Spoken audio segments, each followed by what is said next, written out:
What's going on, everybody? Let's Talk Jets Radio. Hope you guys are doing well. Quick video here, and I gotta say, I hate that we're at this point 2 weeks in the year, kind of feeling like the season's over already. You don't want to completely push the panic button, but the combination of the way the Jets looked on the field, and then the back-to-back press conferences from Aaron Glenn after the game, and then again yesterday, do not give me a whole lot of reasons to have confidence or faith or to want to preach patience or anything like that. I think we all understood that this wasn't going to be a quick fix, and we were certainly going to give some time, but the answers that we heard and the play that we saw, unfortunately, brought back a lot of memories, at least for me, of the things that have gone wrong the last 14 years. And I think more so than anything else, hearing a lot of the same quotes where, the Pittsburgh game, before it, we heard Aaron Glenn talk about the great week of practice that the Jets had. We heard Aaron Glenn after the game talk about the instant coffee era, which we all remember Robert Saleh talking about in regards to Zach Wilson, where he slammed the instant coffee era there. The answer that Glenn gave probably to 3 or 4 questions about watching the film first before you can respond, which I'll always say never makes any sense to me. If you want a coach that could actually fix things on the spot, that can make in-game adjustments and things like that, he should be able to articulate after the game something that went wrong or something that he needed to fix or why it went wrong. Otherwise, how do you fix it during a game and how do you make those in-game adjustments?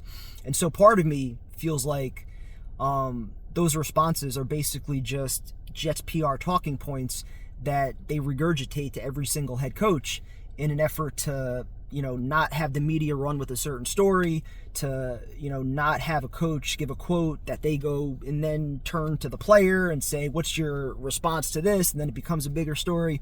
I think this is all just, the Jets PR team sitting down with Aaron Glenn, trying to anticipate the questions that, Rich Cimini, Connor Hughes, and all these guys are going to ask, and giving the most generic response possible, which in then turn gives me a lot of fear that unfortunately Aaron Glenn could potentially be just another yes guy who the organization feels they control or that they can control. A big reason why they probably brought him in addition to the fact that no other prominent head coach really wanted the job.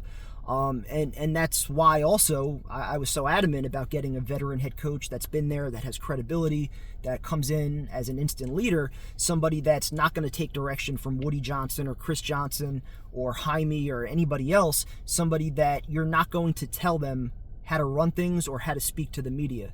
And I'm almost hoping that that's what it was with Aaron Glenn, because if the responses that we heard from Aaron Glenn over his last 2 press conferences are just him being who he is, then unfortunately, how do you not get all those flashbacks from Todd Bowles and Gase and Saleh and all those years where the Jets just put out a losing product and it felt like they justified it. There wasn't accountability, there wasn't discipline, there weren't in-game adjustments, nothing ultimately really changed, and it felt like, things were almost accepted to a degree. And with Aaron Glenn, a lot of things that he said, aside from the instant coffee era, which, just really bothered me, especially again from, hearing that with Saleh in regards to Zach Wilson. It's one thing for the fans to acknowledge that it's not going to happen overnight, but as a coach, I feel like setting that bar right away that we expect to win, instead of going the opposite route and saying, hey, this is going to take time, you need to stick with us here. Like, the coaches shouldn't be doing that, in my opinion. The fans, again, if you want to be realistic and understand just where the team is at, that's one thing. But within that locker room, starting with the head coach, trickling down to all the players, you should be setting that bar and that standard that we expect to win, regardless of the fact that this is a new regime, new quarterback, a lot of moving parts and things like that. But then taking it a step further, the fact that Aaron Glenn essentially went out of his way to make excuses for Michael Clemens, to rationalize his decision on 4th and inches, to shy away from the fact that there were many plays on that field on Sunday where you can question a player's effort, from Allen Lazard in the blocking game to Brandon Stevens not chasing down, I forget who it was on the touchdown, Sherwood on a couple plays, Tony Adams on a couple plays. Like, it's one thing if you get beat as far as a bad angle, poor form tackling, things like that, which is also a reflection of coaching, but to not be flying to the football every single play, to me, that's a problem. And there are clear plays that you can highlight on the film that show that. And the fact that Aaron Glenn went out of his way to say that the effort was there and he's not concerned about that, instead of addressing it head on, to me, that's a major problem. And so when a lot of these things happen, that as fans, we could see with our own eyes, we know what it is, we know who Michael Clemens is, we know what he's been since he's been a New York Jet. He's been an undisciplined player that makes costly penalties at the worst possible times, and he's done it, once in preseason, now once in a game, and Aaron Glenn goes out of his way to say, oh, it's hard to be a defensive lineman, and he's just trying to make a play, and I need to sit down and talk with him and reinforce that message to him. You just said a week ago that if you make stupid penalties, you don't have a place on this football team or on the field for the New York Jets. So why not make the example out of Clemens? And, even with Gibson, the fact that, you want to preach competition, yet somebody that outperformed him the entire summer didn't make the initial roster, yet Gibson did, and you could argue that it cost you your first game.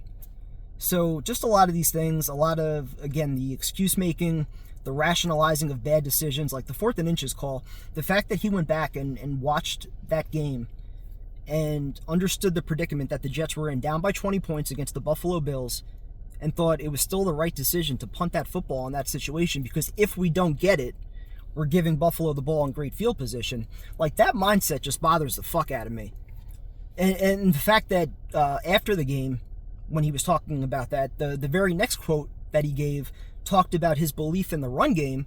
Well, if you believe in your running game so much and you have a mobile quarterback, how do you not have faith in your team to go for it on 4th and inches? Like, why is the mindset, oh, if we don't get it, the game's over? Shouldn't the mindset be, if we do get this, or when we do get this, now maybe we could actually go down the field, score a touchdown, and now it's a 2-score game and the game is not over yet? Because down by 20, you could say that the game was almost over at that point anyway. So I'm really not liking a lot of the stuff that I'm hearing, in addition to what we saw on the field on Sunday. Now you have questions about Justin Fields. Is he going to be ready to go on Sunday? And the fact that he was also just given the job, no competition at all throughout training camp. Aaron Glenn just handed him the job, didn't have to earn it. There's a lot, I think, to really be concerned about, and I think it really is starting to settle in for many people that this is going to be another long rebuild. This isn't going to be something that's fixed overnight. I'm not trying to add to the instant coffee era comment from Aaron Glenn, but it is a reality, I think, that with a brand new head coach, new offensive coordinator, new GM, who didn't really make any great moves this offseason anyway, this is going to be a pretty tough rebuild. And your star players need to play like star players. I think we need to expect a lot more out of Sauce. I think we need to expect more out of Garrett Wilson as well. So things just kind of suck right now. I hated listening to what Glenn had to say, especially on Monday, having 24 hours to reflect. So I'm pretty sure he meets the media again tomorrow. Curious to see if his attitude or his approach is any different, but at minimum, I would like him to be authentically himself. And if these responses are just really who he is, then I've got major concerns and major doubts. So appreciate you guys watching. Talk to you later.